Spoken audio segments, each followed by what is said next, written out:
একটি সময়ের কথা। নাটাবাড়ি গ্রামে তিনজন যুবক বাস করতেন: ইমরান, সাদিক এবং রাশিদ। তারা ছিলেন গ্রামের সাধারণ কিন্তু ঈমানদার এবং পরিশ্রমী মানুষ। জীবনযাপনে তারা সতী, দায়িত্বশীল এবং আল্লাহর নৈকট্য কামনায় সদা তৎপর। গ্রামের মানুষ তাদেরকে প্রায়ই সৎ ও পরিশ্রমী বলে প্রশংসা করত। তাদের তিনজনের বন্ধুত্ব অটুট ছিল এবং একে অপরের প্রতি গভীর স্নেহ ও সহযোগিতা প্রদর্শন করতেন। একদিন তারা গ্রামের সীমান্ত অতিক্রম করে পাহাড়ের দিকে যাত্রা করল। পাহাড়ের পথ চলতে চলতে তারা প্রকৃতির সৌন্দর্য উপভোগ করছিল। চারপাশের সবুজ বনভূমি, ঝর্ণা এবং নীল আকাশের কিরণ তাদের মনকে প্রশান্তি দিত। পাখির ডাক এবং ঝর্ণার কলকল শব্দ তাদের মনে আনন্দ এবং কৌতূহল জাগাচ্ছিল। যুবকরা নিজেদের কাঁধে হালকা বস্ত্র বহন করছিল, যাতে কিছু প্রয়োজনীয় খাদ্য এবং পানি থাকে। পাহাড়ের পথে তারা গল্প করছিল, পুরনো কাহিনী, পূর্বপুরুষদের বীরত্ব, গ্রামের সুখ দুঃখ এবং ঈমানের কথা। আচমকাই আকাশ ঢেকে গেল মেঘে। মেঘের ঘনত্ব ক্রমশ বৃদ্ধি পেতে লাগল। বাতাস ঝাঁকুনি দিতে লাগল, গাছগুলো দুলতে লাগল। দূরে বজ্রপাতের গর্জন শোনা যাচ্ছিল। তারা বুঝতে পারল শীঘ্রই বৃষ্টি শুরু হবে। যতই এগোতে থাকল, হঠাৎ বাতাস আরও শক্তিশালী হলো। তারা বুঝতে পারল যদি তারা দ্রুত কোনো আশ্রয় খুঁজে পায়, ঝড় এবং বৃষ্টিতে ভিজে অসুস্থ হতে পারে। তাদের চিত্তে ভয় এবং অনিশ্চয়তা উভয়ই জাগল। পাহাড়ের দিকে এগিয়ে তারা একটি গুহার মুখ লক্ষ্য করল। গুহা ছিল পাহাড়ের মাঝখানে, প্রায় অদৃশ্য কিন্তু শীতল এবং নিরাপদ মনে হচ্ছিল। তারা গুহার ভিতরে ঢুকে আশ্রয় নিল। ভেতরে অন্ধকার, স্থিরতা আর বাইরে ঝড়ের শব্দ। প্রথমে তাদের মনে শান্তি পেল, কিন্তু শান্তি স্থায়ী হল না। হঠাৎ পাহাড়ের ওপর থেকে একটি বড় খণ্ড পাথর গুহার মুখের দিকে গড়িয়ে পড়ল। গুহার প্রবেশদ্বার পুরোপুরি বন্ধ হয়ে গেল।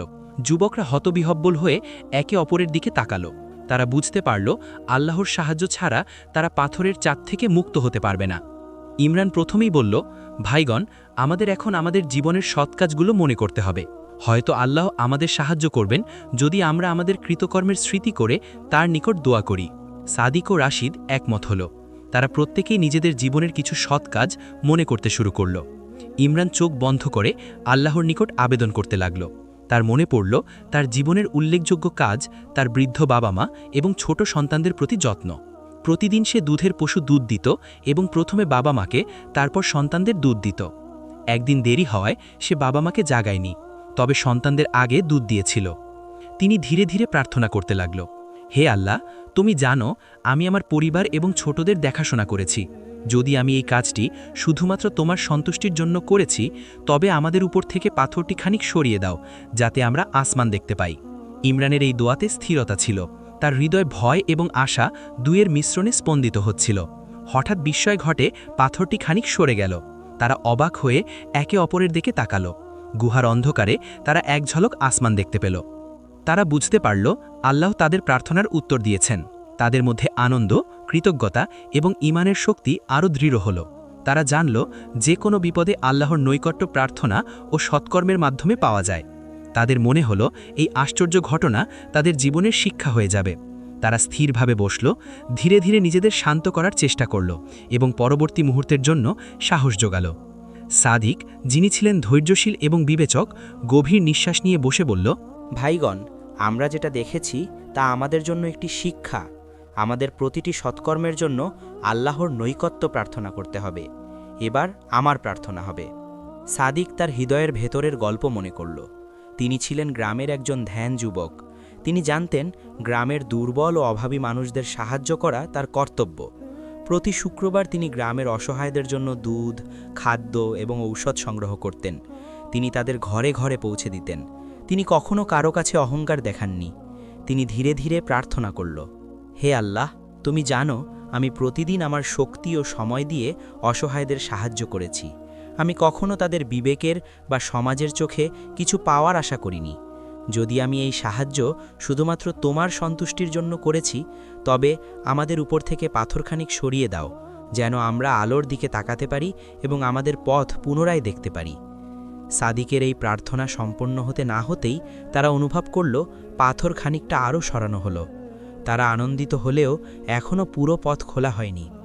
রাশিদ, যিনি ছিলেন সাহসী এবং কর্মঠ, তখন কথা বলল, আমরা ইতিমধ্যে দেখতে পাচ্ছি আল্লাহ আমাদের কাছে সদয়। এবার আমি প্রার্থনা করব। রাশিদের মনে পড়ল তার জীবনের একটি ঘটনা, যখন তিনি গ্রামের শিশুদের জন্য শিক্ষার ব্যবস্থা করেছিলেন। তিনি নিজে শিক্ষক না হলেও প্রতিদিন শিশুকে পড়াতেন, তাদেরকে কোরআন ও আচার ব্যবহার শেখাতেন। তিনি কখনোই পারিশ্রমিক বা পুরস্কারের আশা করেননি। রাশিদ ধীরে ধীরে বলল, হে আল্লাহ, তুমি জানো আমি শিশুদের শিক্ষা দেওয়ার জন্য আমার সময় ও শ্রম নিয়েছি। আমি তাদের জন্য যা করেছি তা শুধুমাত্র তোমার সন্তুষ্টির জন্য। আমাদের উপর থেকে পাথরটি সরিয়ে দাও, যেন আমরা নিরাপদে গুহা থেকে বের হয়ে তাজা বাতাসে হাঁটতে পারি।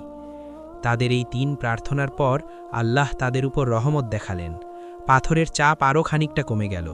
তারা এখন পুরোপুরি মুক্ত নয়, কিন্তু আকাশ এবং আলো আরও পরিষ্কারভাবে দেখতে পাচ্ছিল। 3 যুবক বুঝতে পারল, শুধু দোয়া নয়, তাদের সততা, সহানুভূতি, পরিবার ও সমাজের প্রতি দায়িত্বপূর্ণ আচরণও আল্লাহর সাহায্যের মাধ্যমে ফল দিচ্ছে। তারা একে অপরকে দৃঢ়ভাবে চুম্বন করল এবং ভরসা পেল। এই সময় তাদের মনে হলো, এই গুহার ভিতরে আটকে থাকা, এই বিপদের মধ্যে থাকা তাদের জন্য একটি পরীক্ষা। আল্লাহ তাদের ধৈর্য, ভয়, বিশ্বাস ও সততার মূল্য যাচাই করছেন। তারা বুঝতে পারল, যখন জীবনের পথে বিপদ আসে, তখন শুধুমাত্র ধৈর্য, প্রার্থনা ও সততার মাধ্যমে আল্লাহর সাহায্য পাওয়া যায়। গুহার অন্ধকারে তারা বসে ভাবছিল কিভাবে এই বিপদ থেকে তারা মুক্ত হবে। তাদের মনে হল, প্রতিটি কঠিন মুহূর্তেই আল্লাহর নৈকট্য প্রার্থনা ও সৎকর্মে নিহিত। এই উপলব্ধি তাদের আত্মাকে শক্তিশালী করল। তাদের 3 জনের দোয়া একসাথে গভীর আস্থা ও বিশ্বাসের সঙ্গে হয়।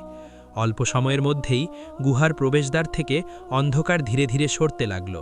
পাথরের চাপ সম্পূর্ণভাবে কমে গেল। যুবকরা অবাক হয়ে একে অপরের দিকে তাকাল।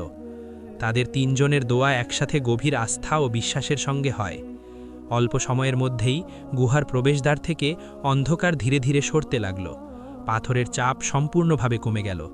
যুবকরা অবাক হয়ে একে অপরের দিকে তাকাল। অবশেষে তারা পূর্ণ মুক্তি পেয়েছে। তারা ধীরে ধীরে গুহার মুখের দিকে এগোল। ধোঁয়াশা আর ভয় সমস্ত মিলিয়ে গেল। তারা প্রথমে আকাশের ঝলক দেখল, তারপর পুরো নীল আকাশ এবং উজ্জ্বল সূর্য। বাতাসের তাজা স্পন্দন তাদের শরীরে নতুন শক্তি নিয়ে এলো। ইমরান, সাদিক এবং রাশিদ একে অপরকে শক্তভাবে ধরে বলল, হে ভাইগণ, আজ আমরা শিখলাম আল্লাহর সন্তুষ্টি এবং সৎকর্মই প্রকৃত রক্ষা। ধৈর্য, বিশ্বাস এবং সৎকর্ম কখনো বৃথা যায় না। এই পরীক্ষা আমাদের ঈমানকে আরও দৃঢ় করেছে। তারা গভীরভাবে শ্বাস নিল, প্রাকৃতিক সৌন্দর্য উপভোগ করল এবং নিজেদের ওপর নতুন দায়িত্ব অনুভব করল। সৎকর্ম, সহানুভূতি এবং আল্লাহর প্রতি বিশ্বাস কখনোই কমানো উচিত নয়। এই ঘটনা তাদের মনে গভীর শিক্ষা স্থাপন করল। তারা বুঝল যে বিপদে আল্লাহর নৈকট্য, প্রার্থনা এবং সততা দিয়ে সঙ্গম করা যায়, সেই বিপদকে তারা অতিক্রম করতে পারবে। জীবনের প্রতিটি পরীক্ষা তাদের ঈমানকে পরিপক্ক করে। 3 যুবক একে অপরকে ঘাড়ে হাত দিয়ে আশ্বস্ত করল এবং ধীরে ধীরে নাটাবাড়ি গ্রামের দিকে ফিরে যাওয়ার পথ ধরল। তারা জানত, গ্রামে ফিরে তারা এই শিক্ষা সবাইকে শিখাবে। সৎকর্ম, প্রার্থনা, ধৈর্য এবং বিশ্বাস জীবনের প্রকৃত শক্তি। প্রতিটি পদক্ষেপে মনে হচ্ছিল আল্লাহ তাদের জীবনে নয়া শিক্ষা স্থাপন করেছেন। ধৈর্য, সততা, সৎকর্ম এবং আল্লাহর নৈকট্যই জীবনের প্রকৃত শক্তি। গ্রামে পৌঁছলে গ্রামের মানুষরা তাদের দেখল এবং অবাক হয়ে এলো। যুবকরা সবাইকে তাদের অভিজ্ঞতার কথা বলতে লাগল। তারা বলল কিভাবে পাহাড়ে গুহায় আটকে পড়ে তারা পাথরের চাপের মধ্যে ছিলেন এবং কিভাবে আল্লাহর সাহায্য, সৎকর্ম এবং প্রার্থনার মাধ্যমে তারা মুক্তি পেয়েছেন। ইমরান বলল, ভাই ও বোনেরা, আমরা শিখেছি জীবনের যে কোনো বিপদে আল্লাহর নৈকট্য, প্রার্থনা এবং সৎকর্মই আমাদের রক্ষা করে। আমাদের ধৈর্য, সততা এবং দায়িত্বপরায়ণতা কখনো বৃথা যায় না। এই শিক্ষা আমাদের জীবনের প্রতিটি ক্ষেত্রে মনে রাখতে হবে। সাদিক ও রাশিদও তাদের দোয়া এবং কর্মের অভিজ্ঞতা গ্রামের মানুষদের সামনে তুলে ধরল। তারা বিশেষভাবে উল্লেখ করল কিভাবে পরিবার, অসহায় মানুষ এবং শিশুদের জন্য তাদের সৎকর্ম আল্লাহর সন্তুষ্টির জন্য ছিল এবং তার মাধ্যমেই বিপদে মুক্তি পেয়েছিল। গ্রামের বাচ্চারা এবং যুবকরা আগ্রহে তাদের কথা শুনল। বৃদ্ধরা বলল, এটি সত্যি শিক্ষা দেওয়ার মতো ঘটনা। আমরা আমাদের সন্তানদেরও এই গল্প শোনাব, যেন তারা জানে সততা, ধৈর্য এবং সৎকর্ম জীবনের শক্তি। ইমরান, সাদিক এবং রাশিদ মিলিতভাবে গ্রামের মানুষের জন্য কিছু করণীয় নির্ধারণ করল। তারা ঠিক করল, 1. প্রতিদিন দুর্বল ও অসহায়দের সাহায্য করা, 2. শিশুদের শিক্ষা দেওয়া, 3 বৃদ্ধ ও অসহায়দের প্রতি যত্নশীল থাকা।